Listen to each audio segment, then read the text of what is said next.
Bismillahirrahmanirrahim. Kita sambung lagi soalan SPM 2018, kertas 1, soalan 18. Proses industri manakah yang menggunakan ferrum sebagai mangkin? Okay, so kita highlight lah ferrum sebagai mangkin. Ini pun melibatkan unsur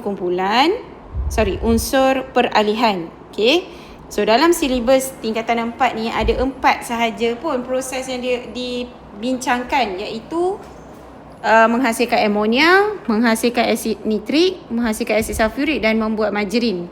So yang ferrum guna dekat mana? Dalam proses Haber untuk hasilkan amonia. So jawapan dia adalah C. Okey. Yang hasilkan asid sulfurik ini, nama proses dia adalah proses sentuh. Okey. Dan kita guna vanadium 5 oksida. Nak buat margarin, kita guna nikel ataupun platinum. Dan nak buat asid nitrik, kita guna platinum di bawah proses Oswald. Yang ini kena tahulah. Alright. Itu sahaja. Sekian. Terima kasih. Bye.